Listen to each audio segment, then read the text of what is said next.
We're back with Sheriff Tom Hodgson. Also joining us, Gabriel Camacho, board president of Centro Presente, a Latin American immigrant organization, board member of the ACLU of Massachusetts, and Carrie Bretz is an immigration attorney. All right, gentlemen, welcome.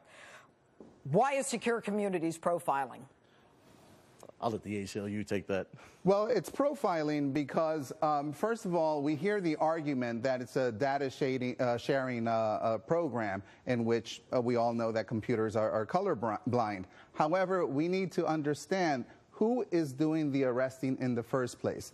There are tons of studies and documentation of police doing what's called pretextual But if you're saying they're arresting the wrong guy, that's a totally different issue than sending information of everybody into a database. Yes, however, racial profiling is a phenomenon that exists in law enforcement. There's no question. But how is it racial profiling if I arrest 9 people and send all of their records to Washington? Secure communities will not eliminate racial profiling. It might even encourage it. How? Look, the way it works, fine. What the judge said earlier about people going into the system and getting fingerprinted, okay. But the way it really works is a traffic officer makes a stop, a regular stop for an illegal lane change, and then says, oh, wait a second, there's an accent here. What's your status in the U.S.? So then the person gets arrested, goes into the ICE system, and doesn't get deported for a couple of years. Yeah, but why do I not believe you when I just went through Guam and Almeida, Torres, Guam and Maria Tavares, people deported coming back with records?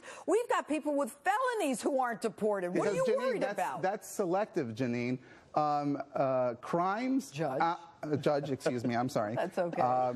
Crimes and alcoholism and driving while drunk is not a phenomena that is strictly restricted to the immigrant community or to the Latino community. As a matter of fact, addressing the issues of criminality is something that we need to do, but Secure Communities does not get us there. Oh, wait a minute. Because Secure Communities does get us there. And look, let's start with the fact these people are illegal, okay? They don't belong here. Okay, and that's all right. The bottom You line. don't want to deport illegals. Why don't you want it, Kerry? Or why don't you want to deport illegals? You can't deport 13 million people. There's 13 million. Oh, well, how would, if I were when I was a DA, if I said I got too much crime, I can't deal with it, I'll go home. But you prioritize and you use prosecutorial discretion. Yeah, I'd prioritize the guy with a felony who's got assaults a police officer. Judge, there's a tremendous system in place called Criminal Alien Program. It deports 400,000 people a year. It identifies people in jails. New York State has a full-time judge. Hey, don't even tell me about New York State. We had people who were convicted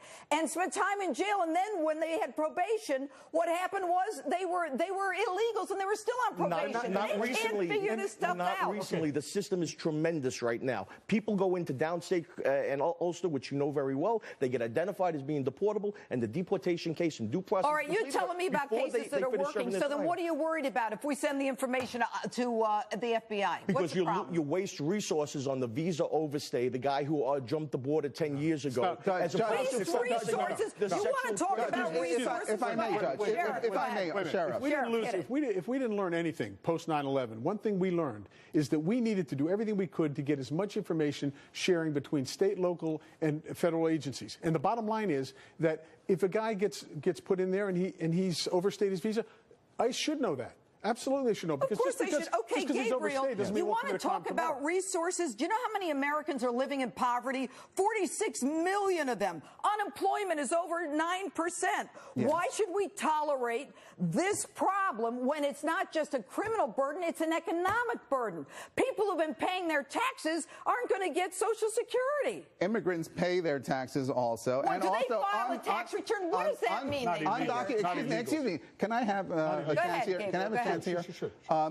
Also, undocumented immigrants pay taxes. They pay payroll taxes. They also get an ITIN number with the IRS in order to file their tax returns. As a matter of fact, Judge, if I may finish this point, if I may finish this point, we don't know that, and you don't know that either. Quite frankly, that's what I'm going to bet you. But I'll say it next week. Okay. Well, as a matter of fact, there's something called the Earnings Suspense Fund in the Social Security Trust Fund. That's all the money that's deducted from undocumented immigrants that draw a paycheck and pay their taxes. That money stays there. It's up to $520 billion, and they will never see that money. If a percentage of the 13 million paid their taxes, we wouldn't have the economic problems we have. If you legalize the 13 million at a comprehensive immigration reform, imagine that amount of people paying state, federal, and Social Security. Reform is amnesty. Anyway, Sheriff Hodson, Gabriel, Kerry, thank you. We've got a bet on. Thank you. Okay. Great to be here, Judge. All right. Thank you so much. Judge.